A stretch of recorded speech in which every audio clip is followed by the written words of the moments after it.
The night Opal Reeves walked into the Hargrove Foundation Gala, she was already invisible. That wasn't unusual.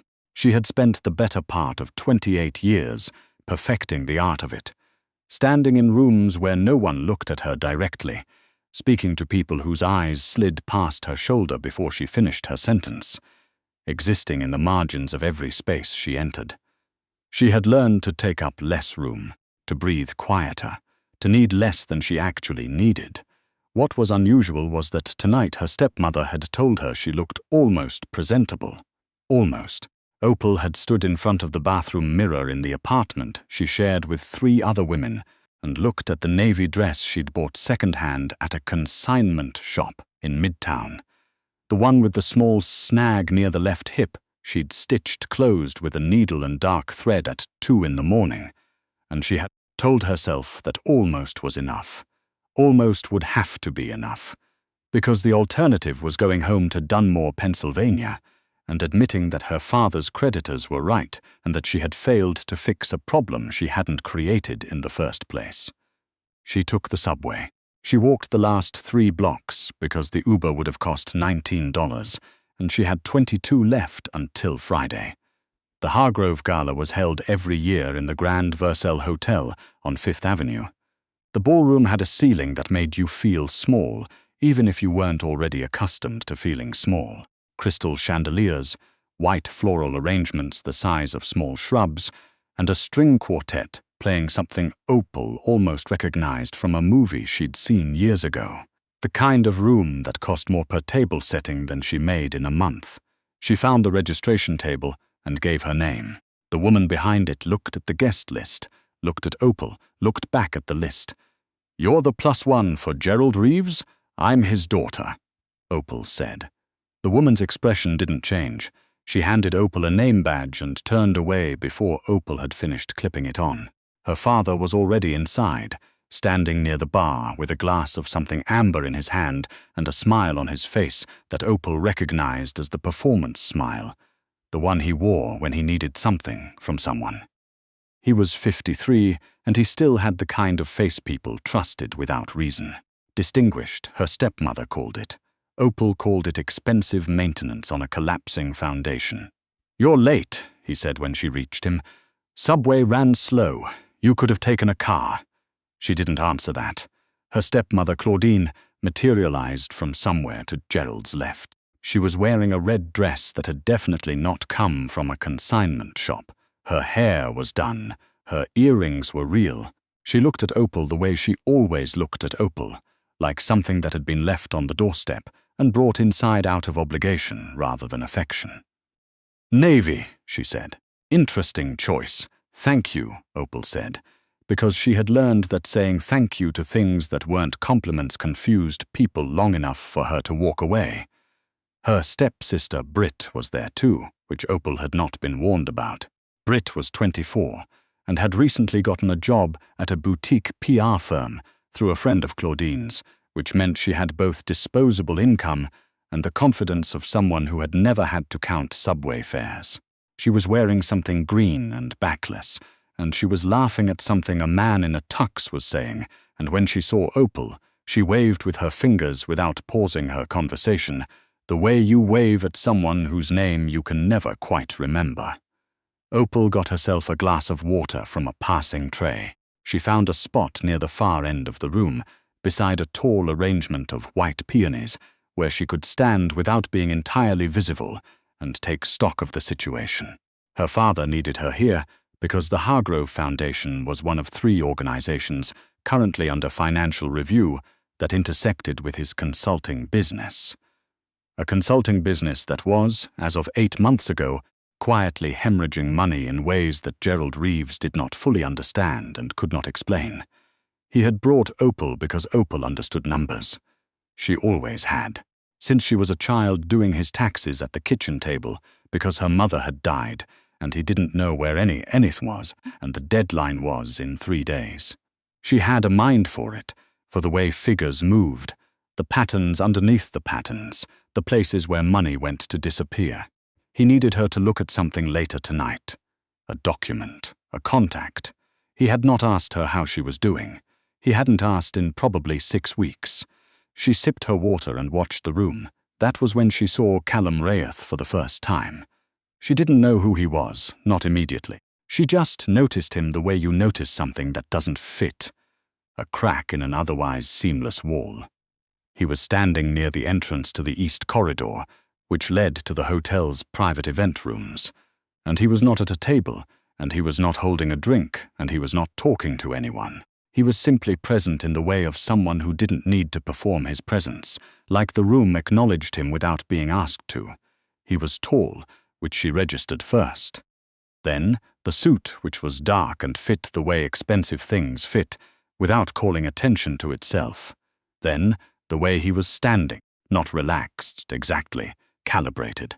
Like a man who had learned to look calm as a strategy rather than a state of being. He looked tired, not sleepy, tired in the deep way, the underneath-the-eyes way, the way people who carry a great deal of invisible weight look tired. There was a scar near his left jaw, a thin, pale line, not quite hidden by the geometry of his face. He was probably 40, maybe older. It was hard to tell with men who had been through something. She looked away because it was rude to stare. She went back to watching her father work the room, which he did with the practiced ease of someone who had been charming his way out of his own problems since before Opal was born. He was laughing now with a man she recognized from the Foundation's donor list, a man named Patterson, who sat on the board and had access to the kinds of accounts that Gerald Reeves desperately needed to stop looking at him. Claudine appeared at her elbow. "Don't just stand there," she said. "Circulate. I'm fine here. You look like you're hiding. I'm comfortable." Claudine made a sound in her throat that was not quite a word and moved away. Britt drifted past on the arm of the man in the tux and said, without slowing down, "You've got something on your dress." And Opal looked down, and there was nothing on her dress, but by the time she looked up, Britt was already across the room, still laughing. Opal set down her water glass. She breathed. She had a rule she had made for herself at 22, after a bad year and a worse year before it. When she'd finally understood that no one was coming to rearrange the conditions of her life, and she was going to have to do it herself. The rule was, you do not cry in rooms where the people who hurt you can see you do it. You cry in bathroom stalls, in subway cars, in the dark of your bedroom at midnight with your face in a pillow. But not here, not in front of them. She straightened her posture. She went back to the water station and got another glass. She was standing there, glass in hand, looking at nothing in particular, when she became aware that someone was standing near her. Not near her. Next to her. She turned, and it was him, the man from the corridor. Up close, he was more solid than he had appeared from across the room. The scar on his jaw was more visible. His eyes were grey, or something close to grey, the kind of color that shifts depending on the light. He was looking at the room, not at her, and she had the brief, strange thought that he looked the way she felt, like someone standing outside the frame of a photograph that everyone else was in. She said nothing because she had nothing to say. He said without turning, "You've been standing here for 40 minutes. She blinked. "Excuse me. Give or take." He had a voice like something expensive and underused. "Longer than anyone else in the room has stayed in one place without being roped into a conversation. I'm good at being unnoticeable. You're not unnoticeable." She didn't know what to do with that, so she didn't respond to it. "Is this your idea of a good time?" he asked, still looking at the room. "No," she said. "I'm here for my father. Which one is he? The one near the bar who looks like he's asking for something." A pause. That narrows it down to approximately a third of the room. Despite herself, something almost moved in her chest. Not a laugh. She wasn't going to laugh, but adjacent to one. "The one in the blue tie," she said. "Gerald Reeves." Nothing crossed the man's face, but she had the sense that the name registered. Filed away. "Raith," he said, as if that were an answer to a question she hadn't asked. She assumed it was his name. Opal Reeves. He looked at her then. Not the sliding glance she was accustomed to. Not the polite blink of someone processing that she had spoken. He looked at her the way people looked at things they were trying to understand. Deliberate and unhurried, like he was reading something in her face that she hadn't offered. She held it. She had gotten good at holding it. "You do your father's books," he said. Her spine went slightly rigid. "Why would you think that?" "Because you've been watching the room like someone taking inventory, not like someone who wants to be here. And because you looked at Patterson for 6 seconds longer than anyone else, which means you recognized him from something financial, not social." She stared at him. "That's an unusual thing to notice about a stranger," she said carefully. "I notice things," Rayeth said. "It's a professional requirement. What's your profession?" The corner of his mouth moved, not quite a smile. "Complicated." She thought about pressing it. She decided not to. Some information she didn't need to know the cost of. "I do his bookkeeping," she said. "Informally. And what have you found?" She looked at him. "I don't know you." "No," he agreed. "But you know something's wrong with your father's accounts, and you haven't been able to fix it because you don't have access to the right information. And right now you're standing here trying to figure out how to get it without anyone noticing that you're looking." The silence stretched between them. "You're either very perceptive or you already know the answer," she said. "Which is it?" Rayeth said nothing for a moment. Then, "Come with me. I don't know you," she said again. "You said that. I meant it both times. I know." He turned. He didn't reach for her arm, didn't gesture, didn't perform the social choreography of invitation. He just began walking toward the east corridor, calm and certain as a man who had never once wondered whether he would be followed. She stood there. She counted to 4. She followed him. The corridor was quieter, the music muffled, the air cooler. There were 2 men at the far end who were very still in the way. That meant they were paying attention to everything. They looked at Opal without expression and looked away. Rayeth opened a door that led to a small antechamber, a sitting room, really, with a low table and 2 chairs, and the kind of lamp that was trying to look warmer than it was. He sat in one of the chairs. He did not offer her the other. She sat in it anyway. He put a manila folder on the table. She looked at the folder. She looked at him. "This is your father's business," he said, layered through 4 intermediary accounts. 2 of them are flagged. One of them is connected to a man named Terence Delp, who handles disbursements for 3 non-profits in this building tonight. She didn't touch the folder. "Where did you get this?" "I have access to things. That's not an answer." "No," he said. "It isn't." He leaned back in the chair, and she had the sense of someone who had learned the power of stillness, who knew that most people would fill silence if you let them, and who had decided long ago that most people were not him. "Your father owes money to people who are not patient. The debt is not his fault, not entirely. Delp has been skimming from every account he touches for 4 years. But the people your father owes don't care whose fault it is. They care about the number." Opal's hands were flat on her knees. She was aware of them the way she got aware of her hands when she was forcing herself not to move. "And you're telling me this because?" "Because I need someone to find the number," Rayeth said. "The exact number. Every account Delp has touched, every disbursement that didn't match its documentation, every dollar that moved somewhere it wasn't supposed to move. I need it clean. Documented. With a chain I can follow. And if I do that, your father's debt goes away." She studied him. "Just like that. Not just like that. In exchange for real work, which you're apparently equipped to do." He looked at her steadily. "It will take time. It won't be comfortable. And you'll need to do it quietly, which I assume you're also equipped for. I'm not a forensic accountant." "No," he said. "You're better. You're someone who already knows where the bodies are and has nothing to lose by finding them." The lamp hummed. Outside, muffled through the walls, the string quartet was playing something she still almost recognized. "Who are you?" she said. "Someone with a problem that needs solving," Rayeth said. "Same as you." She thought about standing up. She thought about walking back through the corridor, back through the ballroom, back to her spot beside the peonies, back to being invisible. She thought about her father's face at the bar, performing confidence he didn't have. She thought about the apartment, and the 3 women, and the $22, and the dress with the stitched-up snag on the left hip. She pulled the folder toward her. She opened it. The numbers were a disaster. They were also, underneath the disaster, a pattern. and patterns were something Opal Reeves had been reading since before she could articulate what she was reading. She could see it almost immediately, the way a piece of music becomes clear not note by note, but in the shape of it, the architecture of sound. The skimming was consistent.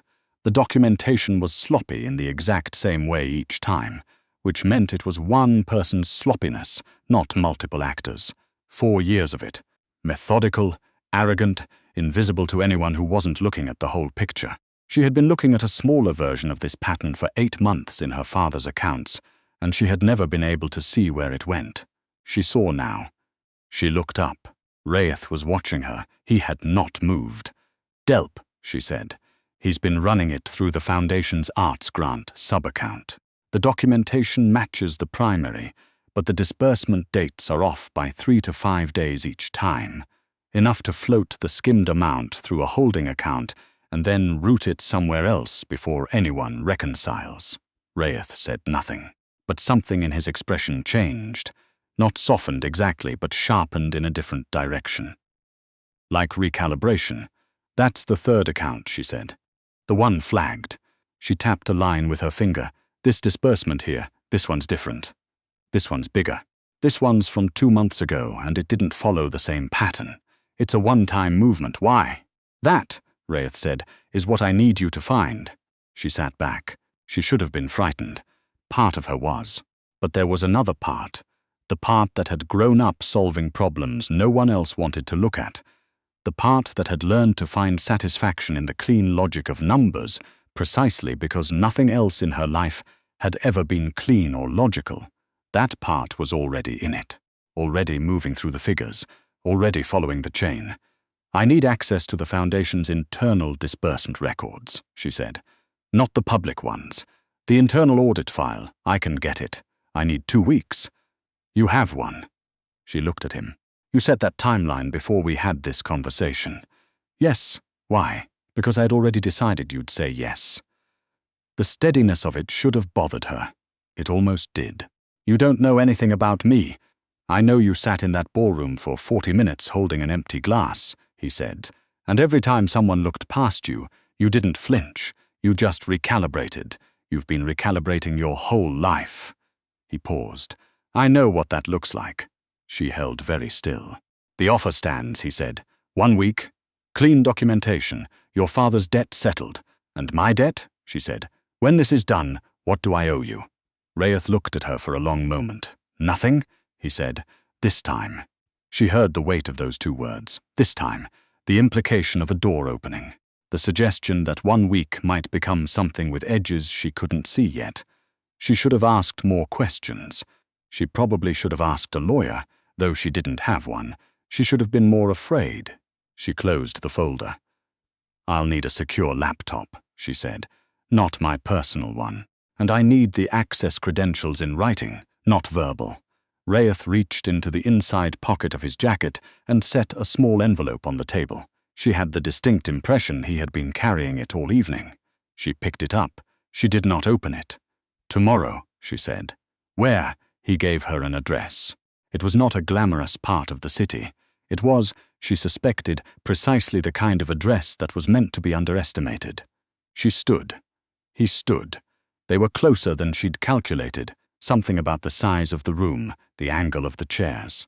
She was aware again of the scar along his jaw, of the quality of tiredness in him that was not weakness but accumulation, years of it, the kind that doesn't go away when you sleep.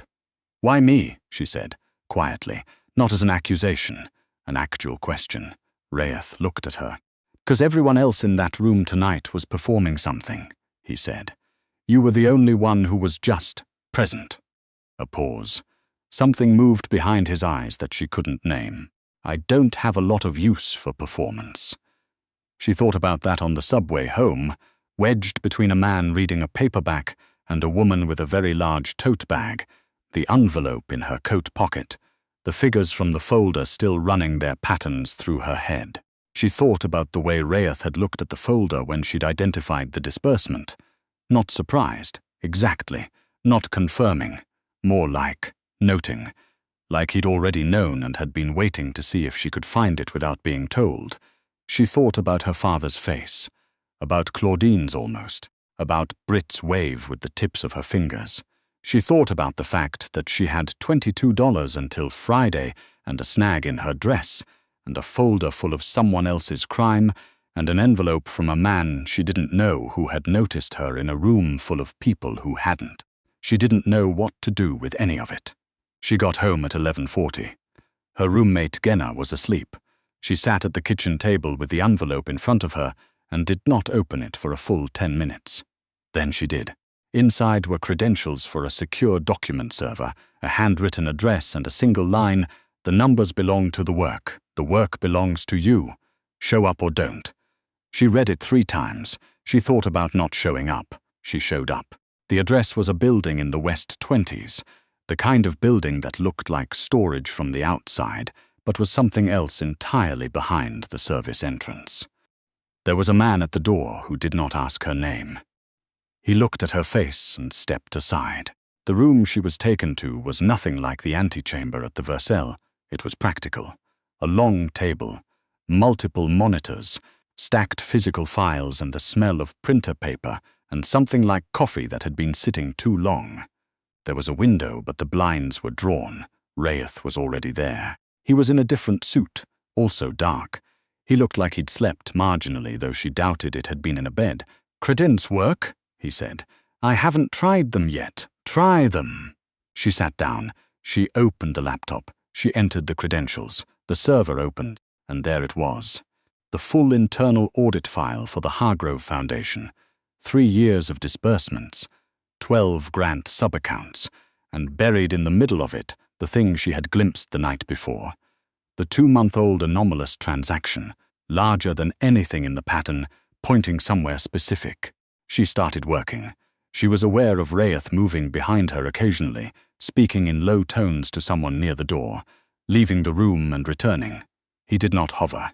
He did not ask where she was. He seemed to have an understanding that if you brought in someone to do a specific task, you left them space to do it. She found the first redirect in 40 minutes. She found the second in another 2 hours. By mid-afternoon, she had traced the anomalous transaction through 3 corporate shells to a holding company in Delaware, whose registered agent was a name she didn't recognize and whose actual beneficial owner was. She had to cross-reference twice to be sure. A man named Terence Delp, using a variation of his middle name. She sat back. Raeth was at the table. He had a coffee in front of him that was also probably sitting too long. "Delp owns the holding company," she said. He looked at her. "He's been skimming from the foundation for 4 years, but 2 months ago he did something different. He moved a much larger amount, not gradually, all at once, through a shell he controls personally, not through any of the usual routes." She paused.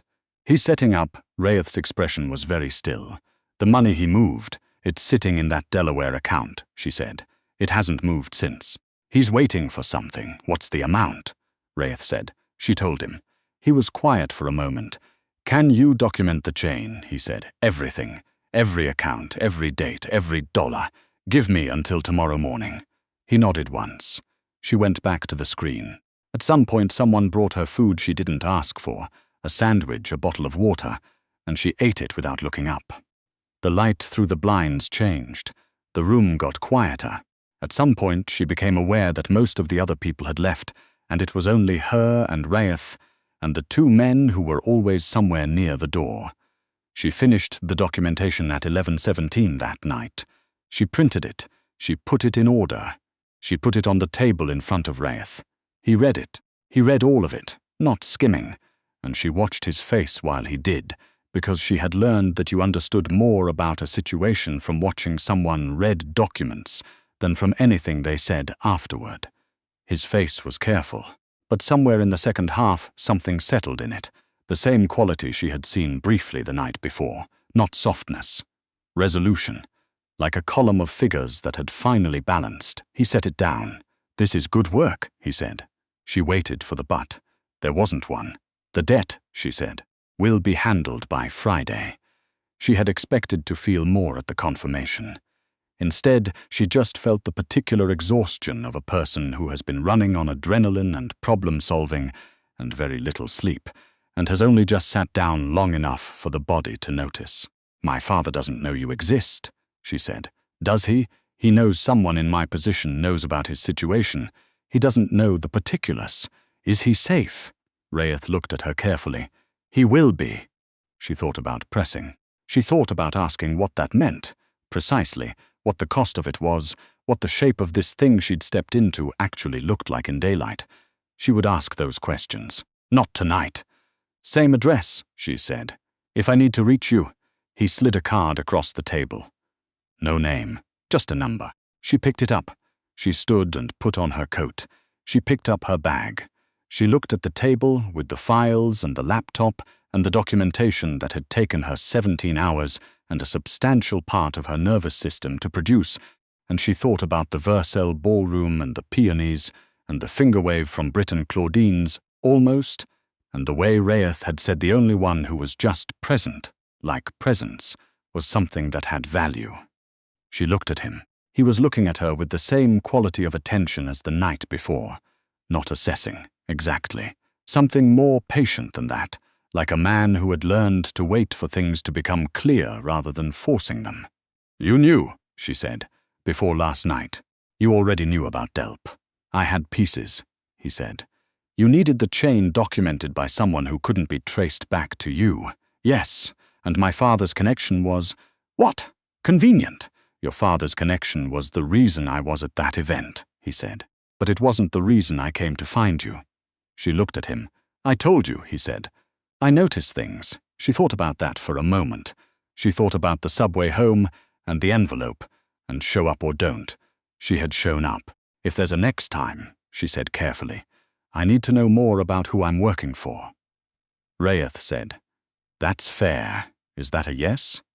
He looked at her. Not calculated, or perhaps calculated in a way that had worn smooth enough to feel like something else. She had the sense, standing in that room at 11:30 at night with her coat on and his card in her hand, that she was at the edge of something. Not a cliff, not a drop. More like a threshold, the kind you couldn't uncross. It's a yes, he said. She nodded. She walked to the door. One of the men held it open. She stepped through into the hallway, and then into the elevator, and then out into the West 20s in November. The cold sharp and the street mostly empty, and she stood there for a moment with the card in her coat pocket and the documentation behind her and 17 hours of work in her head. The debt would be settled by Friday. She had a number she could call. She started walking toward the subway. The night was cold and clear, and she walked quickly, hands in her pockets, and she did not let herself think yet about what came next, the shape of it, the cost of it, the question of what Raeth was, and what that made her for having said yes. There was time for that. Right now there was just the cold air, and her own footsteps and the knowledge, somewhere under the exhaustion, that she had done something real today. Something that mattered. Not because anyone had applauded or noticed or said her name in a room full of people, but because the numbers had told the truth, and she had listened. She descended into the subway. She rode home in the dark, and for the first time in a long time, she didn't count what she had left.